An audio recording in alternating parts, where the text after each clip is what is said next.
Wonderful. Thank you, everyone, for joining us. Good morning, everyone. Welcome.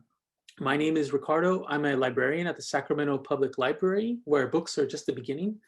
Thank you for joining us for Healthy Hearts, Healthy Lives, presented in partnership with HealthNet. We are so excited to offer this to you and have Martha Garrity from HealthNet with us today. Thank you, Martha. Before we get started, I wanted to mention a few things. First, this program is made possible through a grant from the National Network of Libraries of Medicine and is intended to help you learn techniques for heart-healthy living. Also, in case you didn't already receive one, there are Healthy Heart kits available for today's participants. These kits include tools and information to care for your heart at home, including a scale, blood pressure monitor, and a booklet of information from HealthNet. If you are interested in receiving one of these kits, please leave your name and email in a chat. You can send it directly to me, and we will follow up with you to send a kit to your local library branch.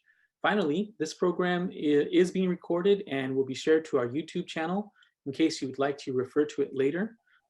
With that, I'll go ahead and turn it over to Martha from HealthNet. Thank you so much and good morning. Good morning, everybody.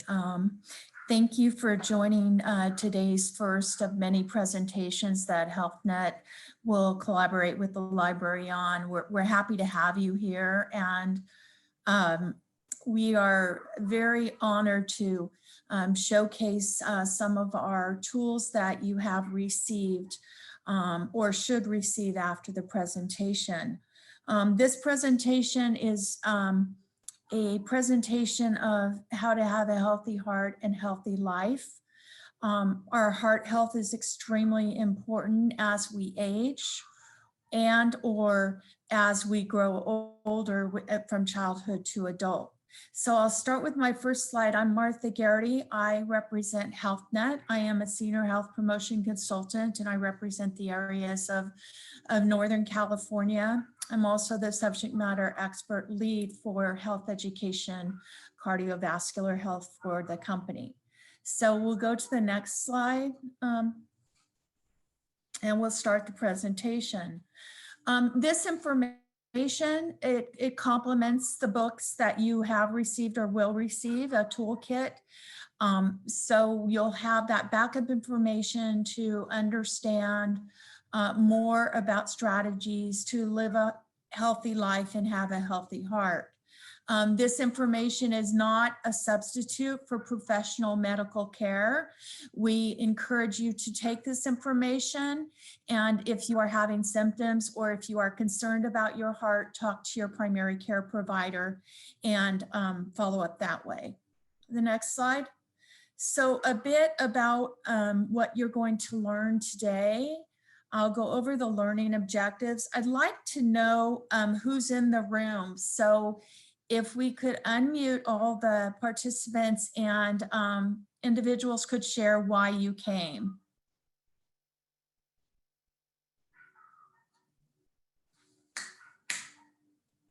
Is there anybody that would like to share?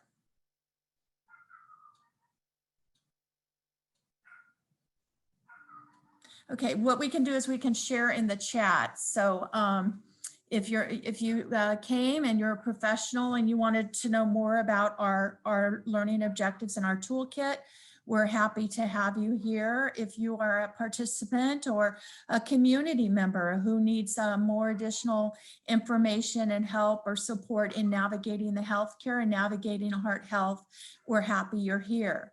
The next slide. So our learning objectives are multifaceted. First of all, we're going to learn how to have a healthy heart and live a healthy life. We're going to understand the risk factors for heart disease. We're going to teach you about the signs and symptoms of heart disease, and we're going to provide you with tips and strategies on how to have a healthy heart. The next slide. So our heart is one of the most important muscles in our body and one of the most important organs in our body. Our heart is very, very important for blood source, for life source. And I want to explain a little bit about the heart because some of us sometimes don't understand how important the heart is. The next slide. It is National Heart Month, February. So we're happy to give this presentation during that month because it is designed to promote awareness of heart health, of how the heart works, of heart disease, and how we can prevent it or manage it should we have heart disease. So as I said, your heart is one of your strongest muscles. It pumps blood to all parts of your body through your blood vessels. Your blood carries the nutrients and oxygen, which your body needs to keep going. And the heart's important. You want to keep it healthy because when the heart stops, life stops. Next slide. So what is heart disease?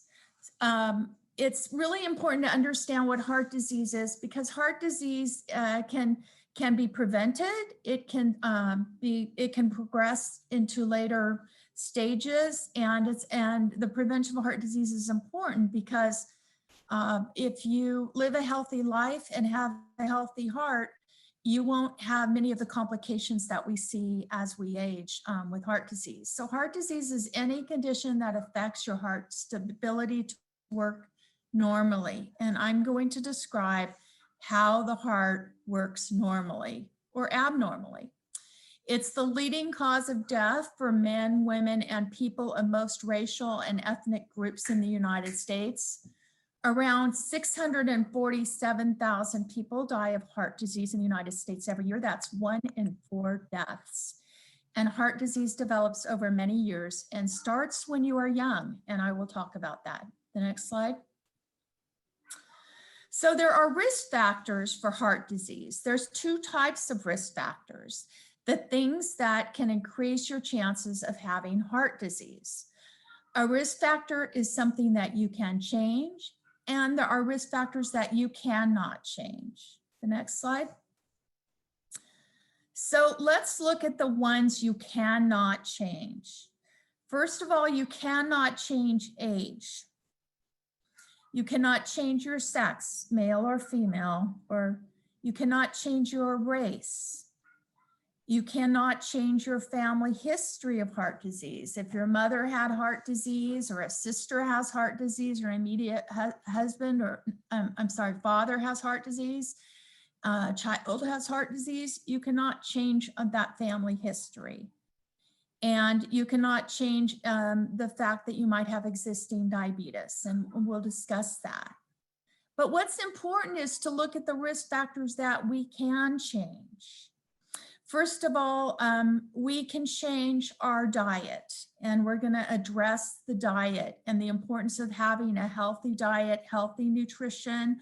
A diet that is high fat or high salt can be very, very poor, and the importance of fruits and vegetables. We can change the amount of movement we make. We can change our physical activity level. We can increase our exercise. We can walk, and we'll discuss that. If you smoke or use alcohol, we can change the way we do that. We can quit smoking. We can find programs to stop smoking, and we can moderate or eliminate alcohol in our lives. Obesity is a huge factor with heart disease, and we're going to talk about the importance of maintaining a healthy weight. High blood pressure, hypertension is a precursor and a very big indicator risk factor for heart disease, and we're going to talk to that. You have a blood pressure cuff you're receiving from the library in a scale, and we're going to talk about the importance of using those tools to live a healthy life and have a healthy heart. And finally, cholesterol. And a lot of people have a difficulty understanding cholesterol. So we're going to talk about what cholesterol is and the nutritional factors in foods that are high in cholesterol or low in cholesterol and what we recommend you eat on your daily diet. The next slide. So let's look at the signs and symptoms of heart disease. The next slide. Signs and symptoms can come in many different forms. Sometimes you can have one symptom, sometimes you can have many. Sometimes symptoms are different, sometimes for females than males. So I wanted to go through the signs and symptoms of the heart disease. First of all, chest pain or that doesn't go away after a few minutes. So sometimes we have indigestion or reflux and there's pain. We might take a Tums and it's okay, but let's say 15 hours later or 10 hours later, or even 6 hours later, that pain is still there. You should be concerned about it. Pain or discomfort in the jaw, neck, or back. And again, is it a consistent pain?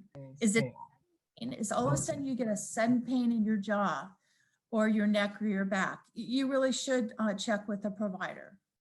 Weakness, lightheadedness, nausea, or cold sweat.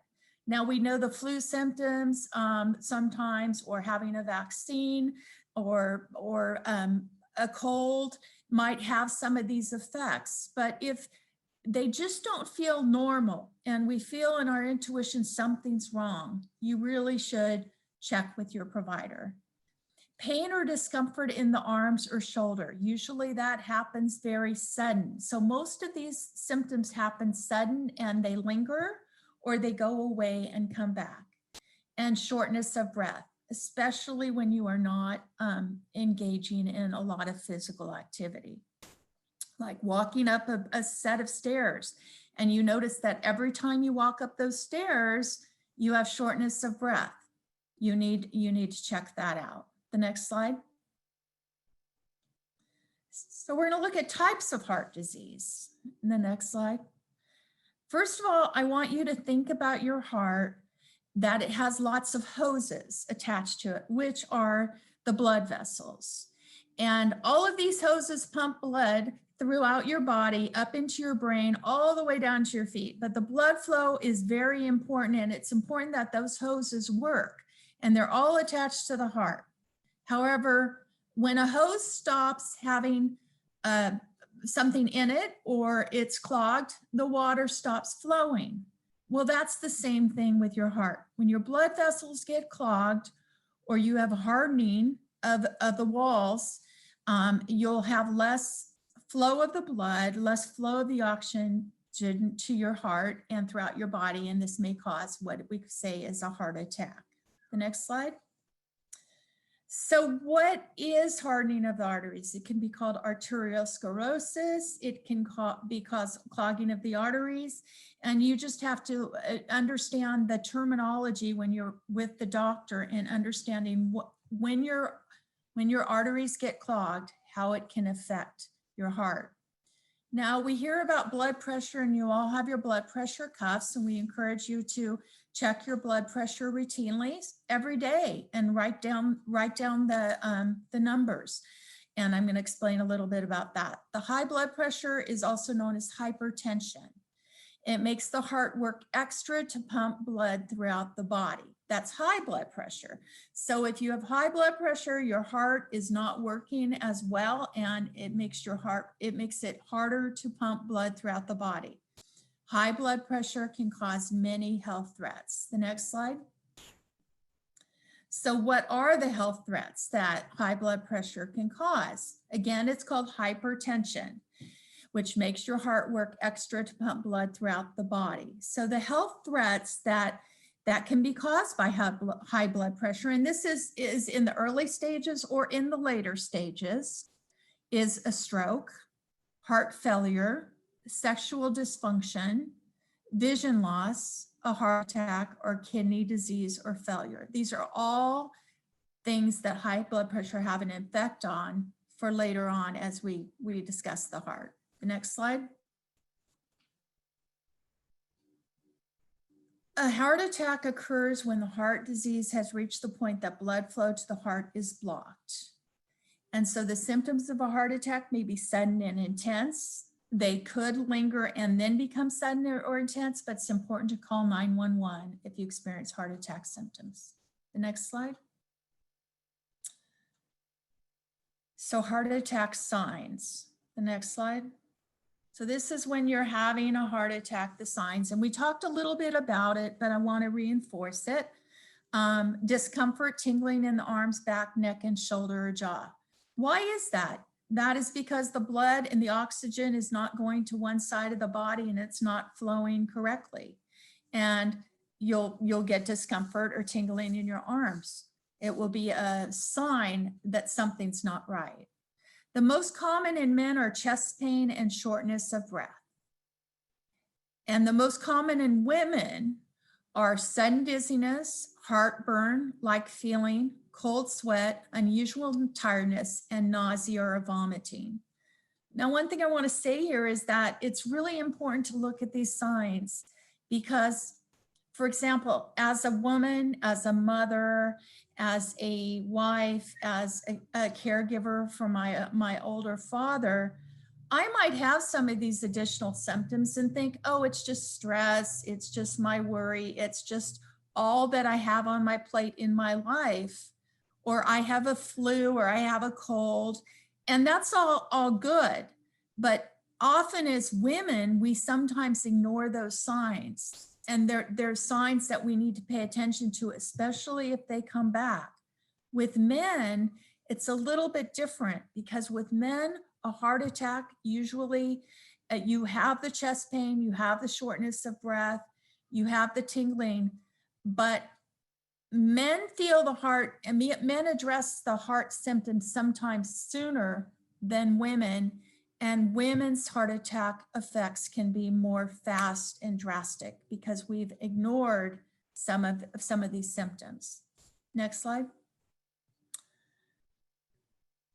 So heart failure is a part of heart disease, and it's really the end stage of heart disease. And that's when the heart is not pumping as well as it should be. Heart failure usually happens when you've had heart disease for a while, and then your heart just slowly progresses to heart failure.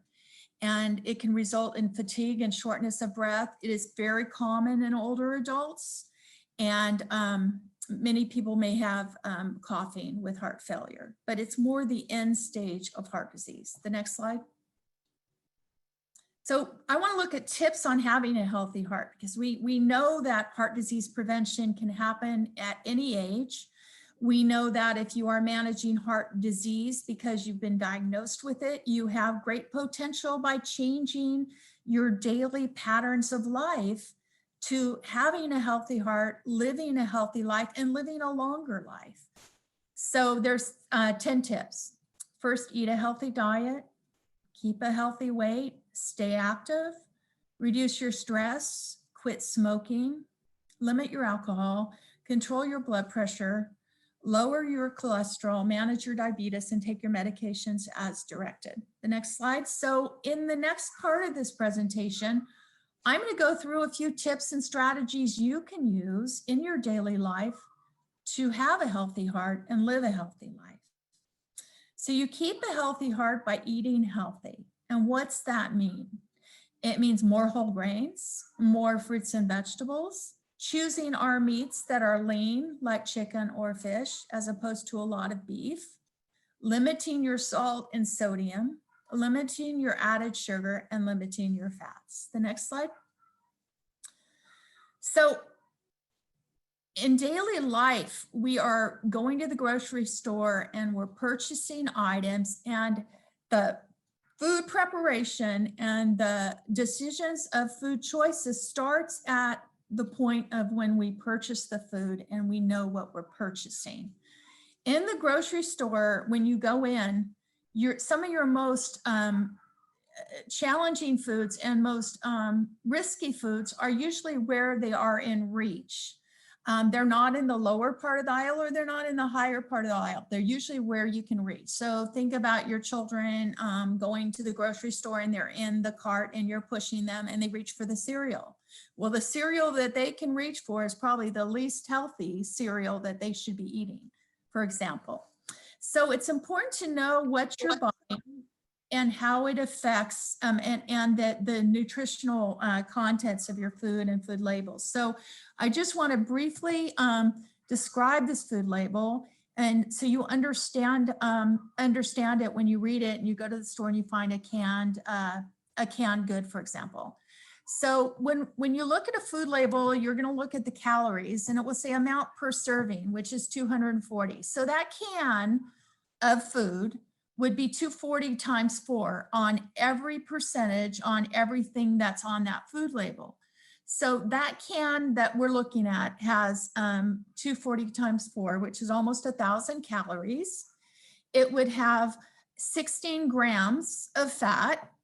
It would have 430 times 4 grams times 4 of sodium, and the carbohydrates and etc. So if you're feeding your family of 4 with that one can, great. But often we don't look at that serving size and we're eating double or triple of what we really need. So it's important to look at the food labels and look at the fats and the sodium and the sugar content in relation to heart health and choose foods more wisely. The next slide. So I'm briefly going to go over this. The saturated fat, less than 10% of our total calories. The trans fat, choose food with 0 gram trans fat. Trans fat can turn into cholesterol. Cholesterol less than 300 grams a day. And this presentation can be shared. However, what's important to know is that everything that you are hearing today is in the booklet that you're going to receive, the Healthy Hearts, Healthy Lives Toolkit, which I designed and wrote. So it would be really important for you to refer to that for the specific information. Sodium is very important, less than 2,300 milligrams a day. And I'm going to talk about sodium and then sugars. Okay, the next slide. And again, how to read a food label. So I'm going to pass this slide. I think I've explained pretty well that. So the next slide. So the next slide is eat more fiber. And fiber can help lower your cholesterol and your risk of heart disease. So whole grains are a great source of fiber. Try to make your grains whole grains. And we'll go to the next slide. And what are whole grains? Whole grains are whole wheat. They can be oatmeal, pasta, plain popcorn, brown rice, quinoa, couscous. And so in the right part of the corner here, you'll see choose my plate. So 1/4 of your plate should be grains, 1/4 fruit, 1/4, more than 1/4 vegetables, and 1/4 protein, and then dairy. Go to the next slide. Thank you. So the next is fruits and vegetables. And this is just really important because when you're eating more fruits and vegetables, you're going to eat a lot less of the unhealthy foods, such as sugars, high salts, red meats, and fruits and vegetables are just so important for your body and for your nourishment and for prevention of heart disease and just really feeling good. Fruits, vegetables, and water. So fruits and vegetables have the highest amount of fiber, which I just talked about, which help to lower cholesterol. They also have high amounts of potassium, which helps reduce the blood pressure. And both fiber and potassium reduce overall risk of heart disease. We know this. So make half of your plate fruits and vegetables. Next slide. And your fruits and vegetables can be very diverse. It can add color. You can cook them different ways, and we'll talk a little bit about that.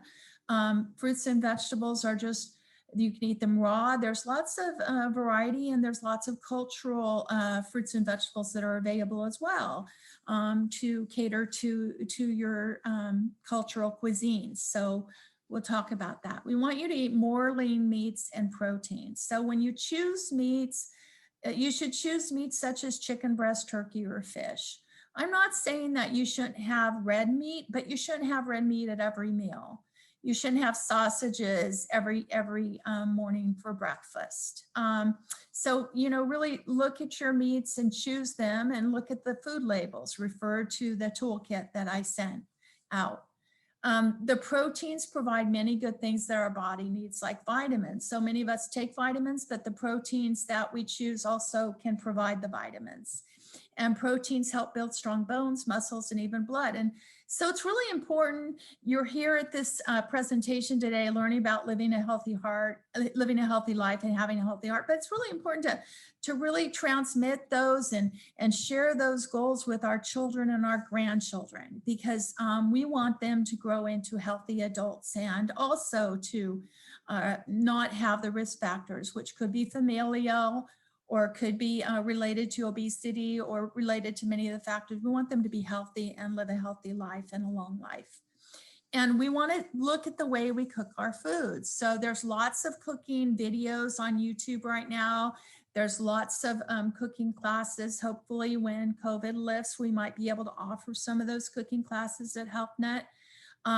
But it's important that you bake or grill and you don't fry. And if you are going to use oil, it is important that you use more like virgin olive oil as opposed to a saturated fat oil or lard. The next slide. So what are protein foods? Protein foods are seafood, such as salmon and trout, important nutrients. Unsalted peanuts, certain tree nuts, walnuts, almonds, pistachios also help reduce the risk of heart disease. Next slide. And limit sodium. Why do you want to limit salt? Okay, so salt retains water in our body, and salt is not good if you have heart disease or want to prevent heart disease. So you want to limit your salt by reading the food labels that you buy and by limiting the amount of table salt that you use with your food. You want to limit packaged foods. Packaged foods usually have high amounts of salt, such as canned food, sauces, and mixes. So we want to try to substitute those with raw vegetables and fruits and spices and lemon juice and herbs and such instead of salt. And your food will still taste really good. The next slide. And you want to limit the added sugars. So again, this is why it's important to really look at those food labels, because added sugars are sugars and syrups that are added when they are made. Too much of these sugars can lead to unwanted weight gain and diabetes, which is a big risk factor for heart disease. You want to choose water or low-fat milk instead of your Cokes and your sugar-sweetened drinks, your Powerades, and things like that. The next slide. Water is really important that you drink a lot of water each day, at least 8 glasses of water, because it helps with your blood flow, it helps with your hydration, and it helps with your overall sense of health in your body. So look at the sugar here. And if you think about the sugar, I'm going to go through these slides pretty fast, but you want to rethink your drink. 4 grams of sugar is 1 teaspoon of sugar. And for women, you should only be having 6 teaspoons of sugar and men 9. So think about that. If you have, we'll go to the next slide. If you have Coca-Cola, for example, a soda, and there's 33 grams of sugar, you have already done your sugar for the day. And this Coke can has one serving, so that's 12 fluid ounces. But you should really rethink your drink, and when you're gonna have a high sugar drink, really maybe think, would water be better, or would half of that soda be better than just the whole soda? The next slide.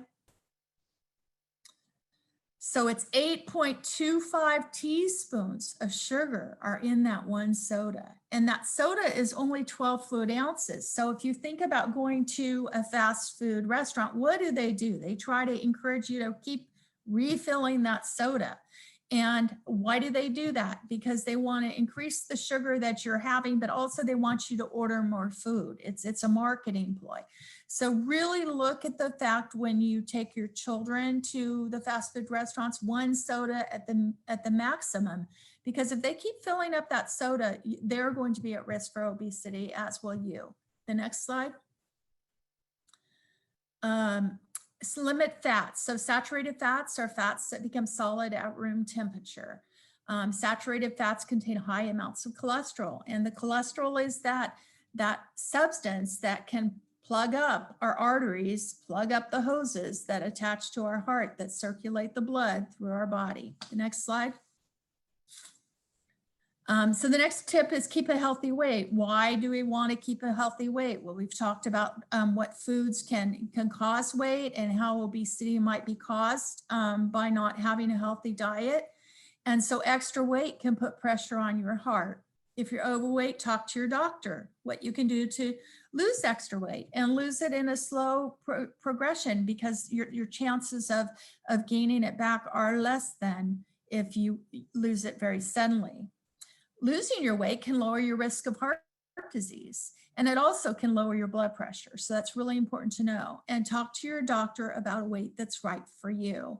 Have your BMI, which is the body mass index, done, or body fat percentage done, and then make a routine, schedule for how much weight you might want to lose with your doctor and how to do that. And we're going to talk about that. The next slide.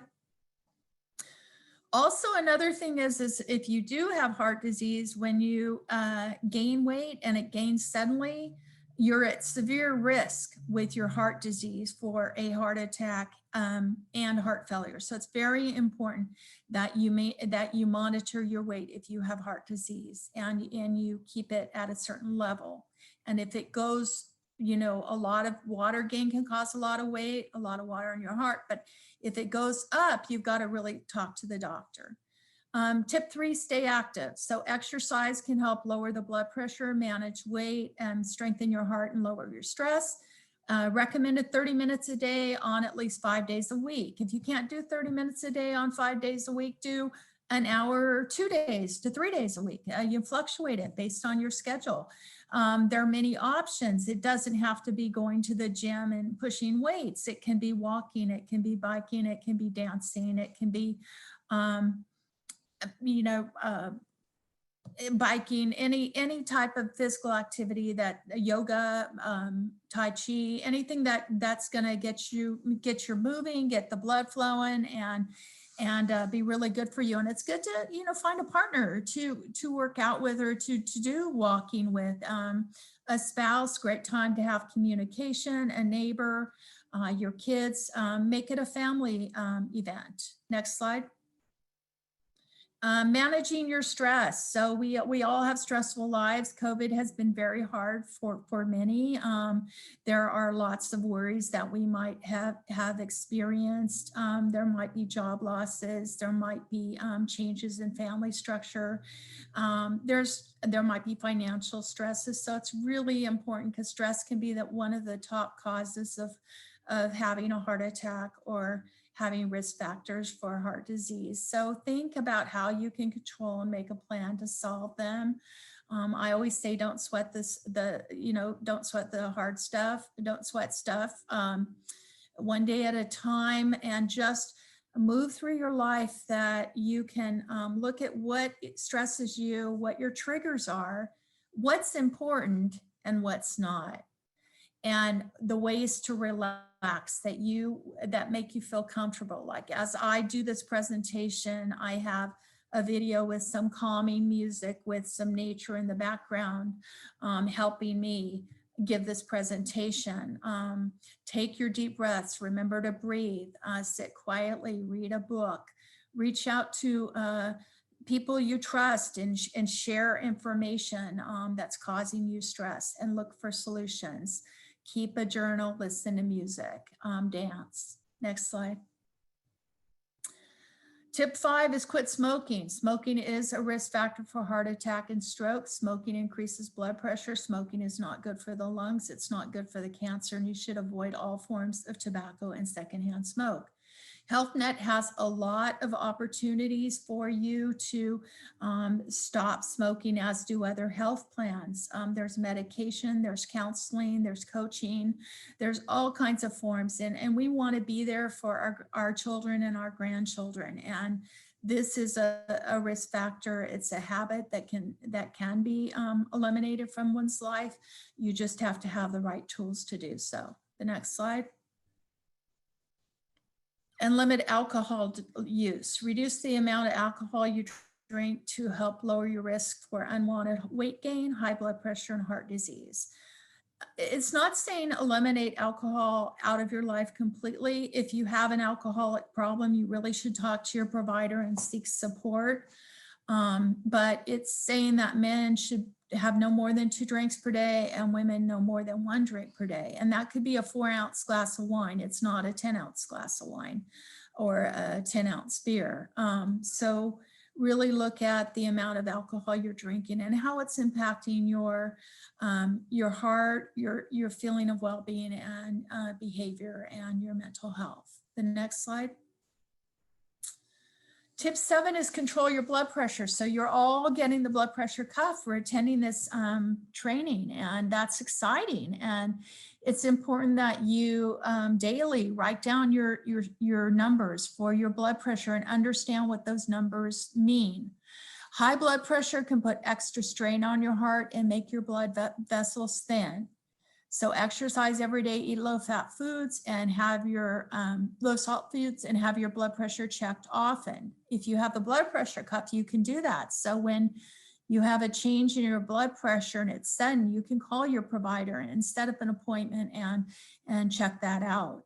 Also take your blood pressure medication or aspirin as directed. Sometimes when we're checking our blood pressure, we're on a hypertension or blood pressure medication, our blood pressure can change. That could be a sign not only about the high blood pressure, but it could be a sign that your medication isn't as strong or the medication might not be right for what your body's experiencing. So it's important to stay in contact with your doctor related to your blood pressure.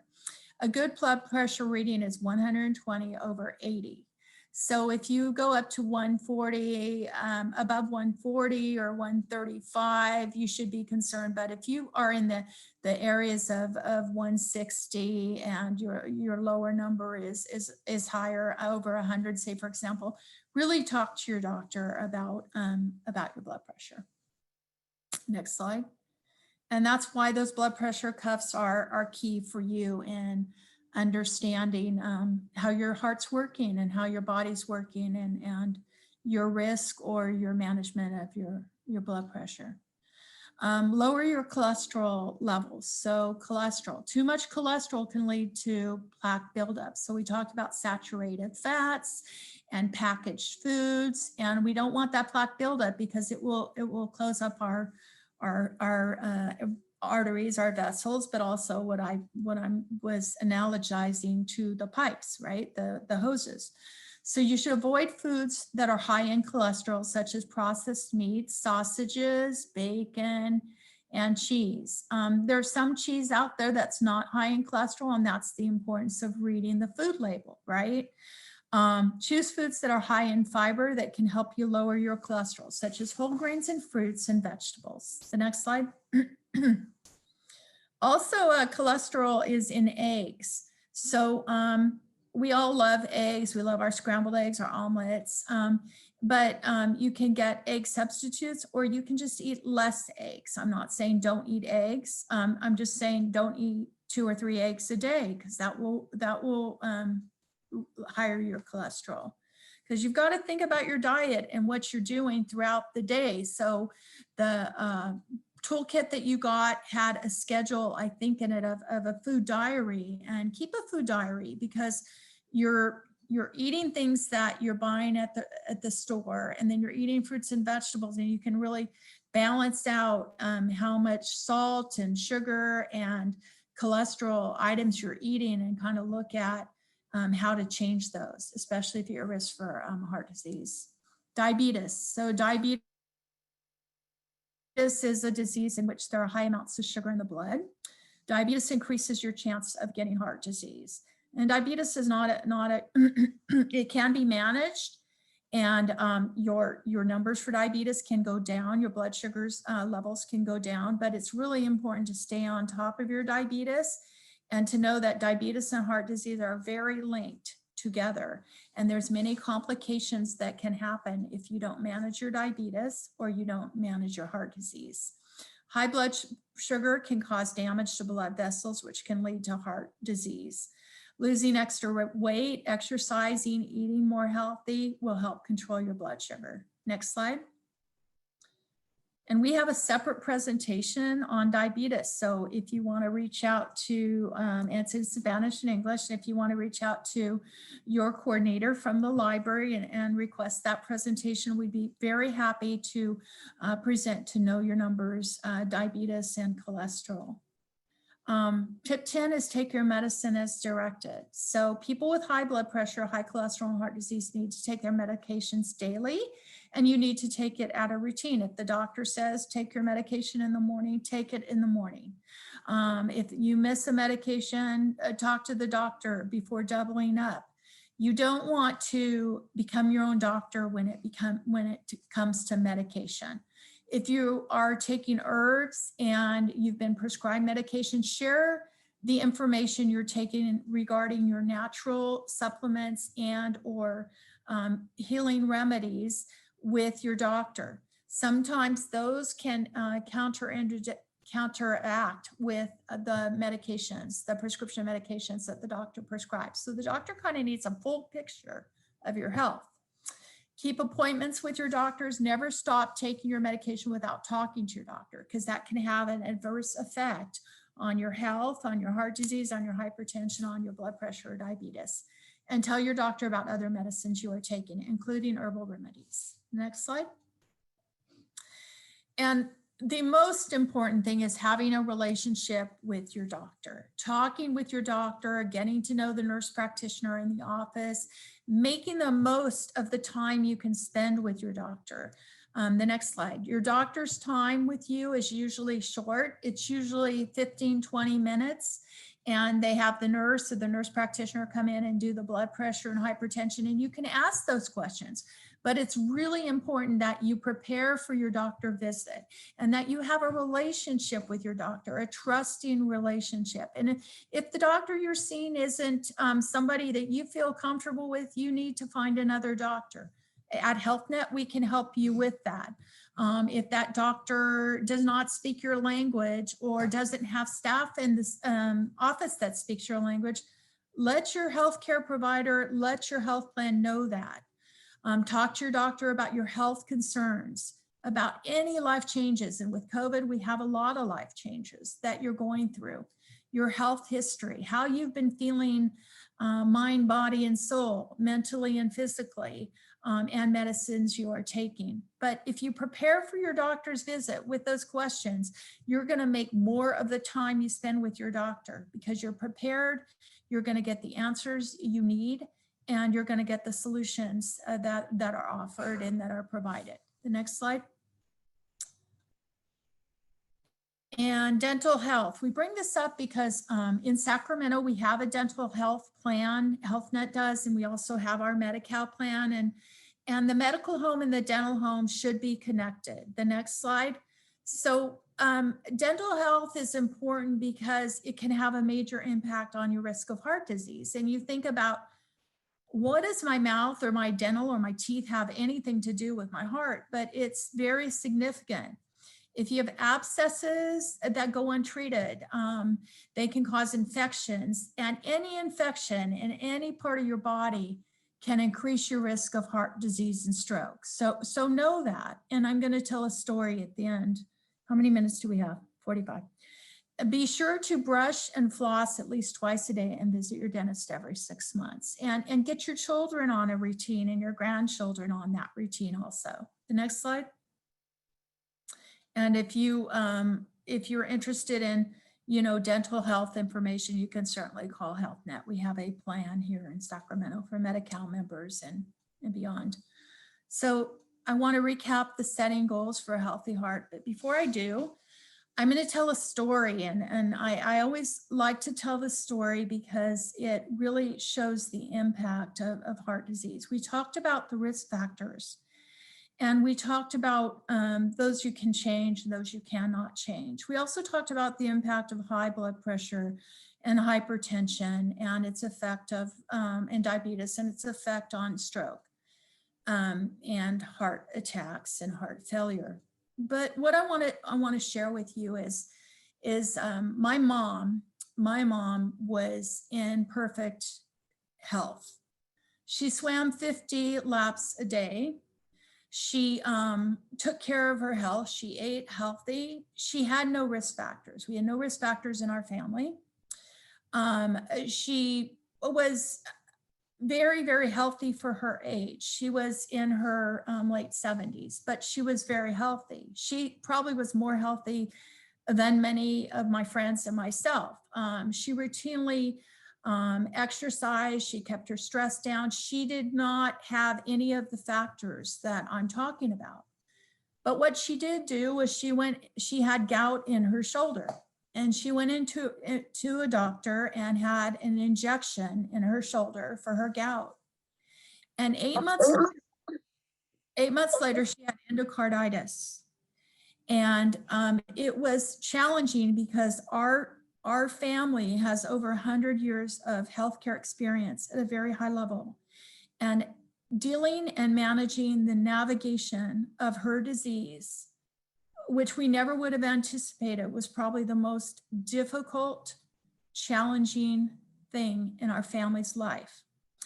My sister runs all the social workers for Dignity Health. I'm a geriatrics and Health Net. My other sister was the director of training for federal services at Health Net, and my other sister was at UCSF. So we were all very educated and health literate, I want to say. But when it came to a family member having heart disease, it was making those life or death decisions. It was navigating our family through very difficult times in terms of intensive care units, in terms of robots coming into the room to diagnose she had had a stroke, in terms of medication management at the home, in terms of making the decision to go through, various heart surgeries, and in terms of making those life or death decisions at the end stage of our life. We were not prepared to do that, but it's important that we learn how to navigate the health system regardless of any condition. And what I want to say with this story is I looked at our population that we serve. The migrant farm worker who has pain in his heart out in the field and ends up in the emergency room, and his family is saying, what is this? He's plugged into machines. Everybody's moving fast around him. Then he's rushed to surgery. They have to make advanced directive decisions about his life that he never would have thought in. They had to bring a translator in. Think about the community that doesn't understand the importance of their heart, how it works, what we can prevent, and the strategies to live a healthier, longer life. And the family being educated about how to do that and navigating through it. So the final slide is setting goals for a healthy heart. I just want to recap the importance of prevention and managing our heart disease throughout life.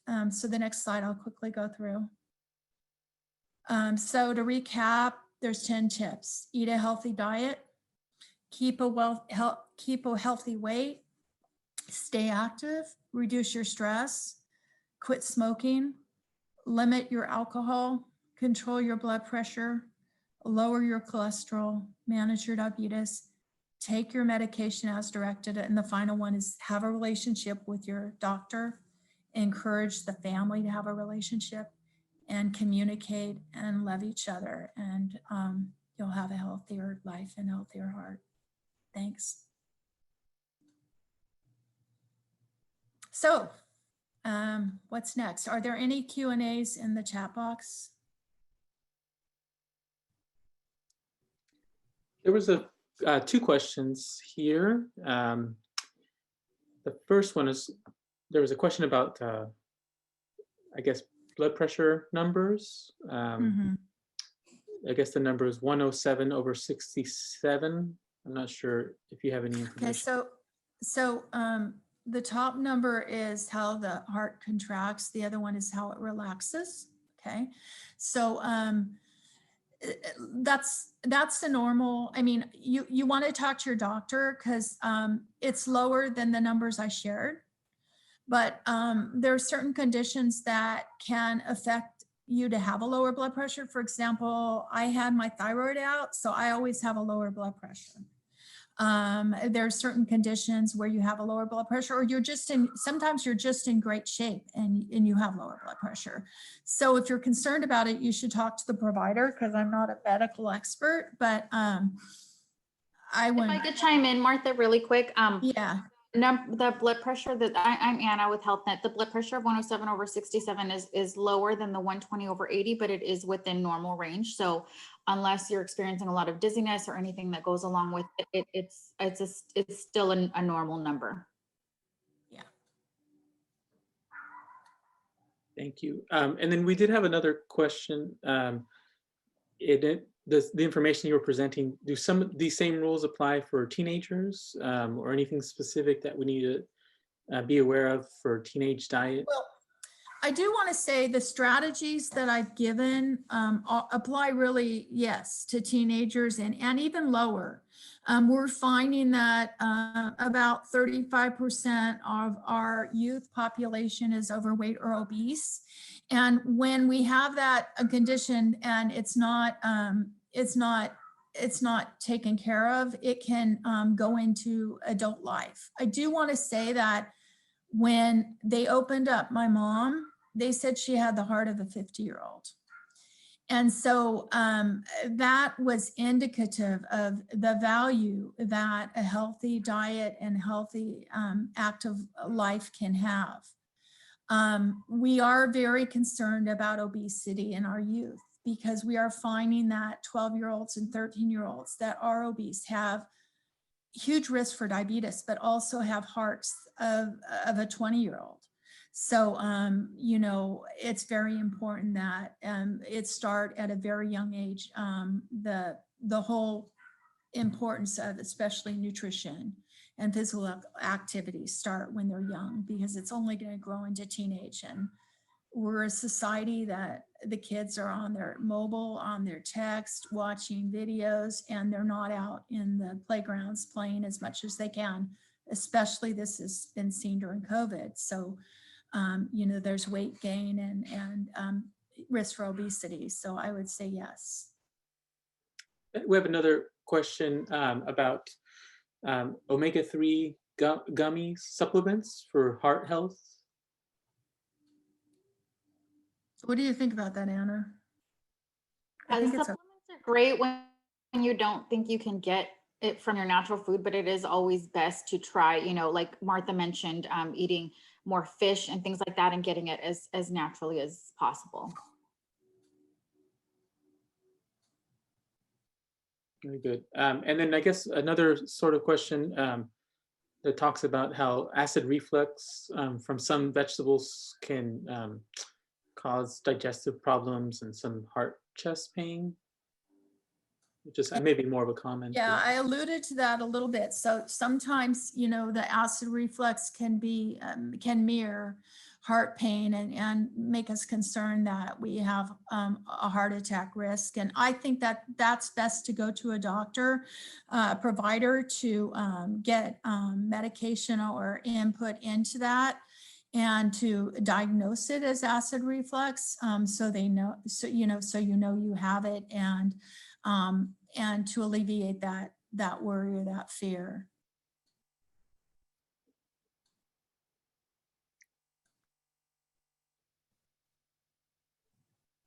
Then the follow-up to that was that sometimes it's hard to follow heart diet with reflux. With what? I guess it's from the same participant that it's hard to follow healthy heart diet with reflux if you have reflux.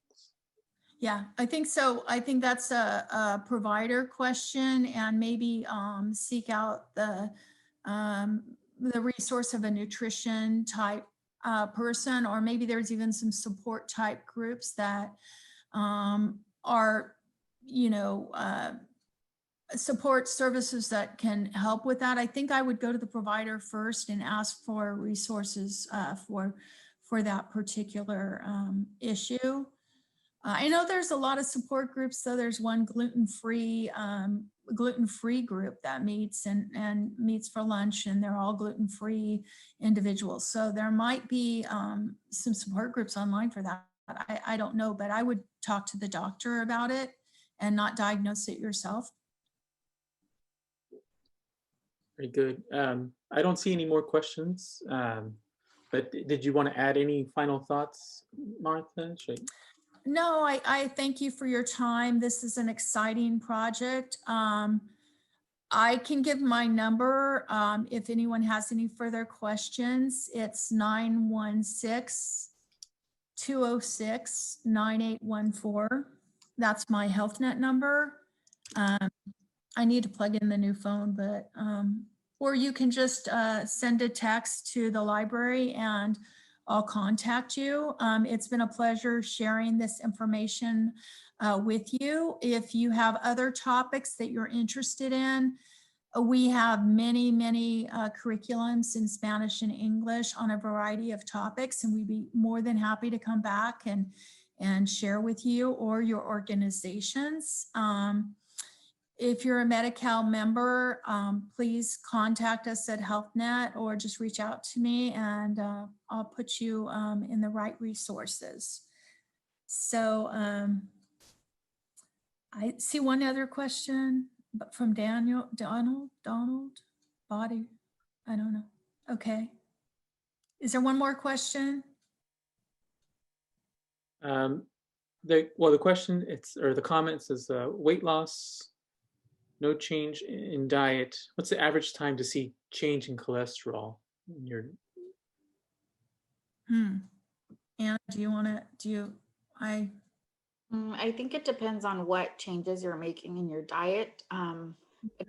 If you've gone in recently to check your cholesterol, I would suggest maybe calling the nurse advice line and asking them what was your last reading and what was this reading, and then you can compare with the changes that you've made, how at what pace that's going for you.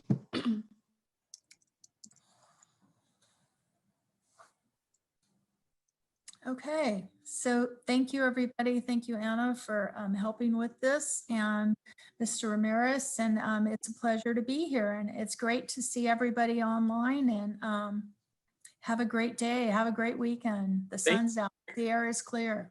Big thank you to HealthNet for this presentation. And we will be doing another presentation next month on March 26th from HealthNet, Communicating with Your Doctor. We invite you to explore our additional resources on heart health in the library collection and the National Institutes of Health. For more information about our health literacy initiatives, curbside pickup location, and upcoming virtual programs, visit www.saclibrary.org for the Sacramento Public Library. Thank you so much. I'm going to put in the link to our website. And another thing is this presentation has been recorded and it will be posted to our library YouTube page. So I'll put a link to that. We have a lot of great resources on there. We'll have special playlists just for our HealthNet videos. So I'll leave the room open a little bit in case you have not entered your name and email address for contact. So go ahead and do that. We'll leave it open for another 5 minutes. And thank you so much, Martha and Anna, for helping. So we'll see you all soon, and take care and be well. Thank you.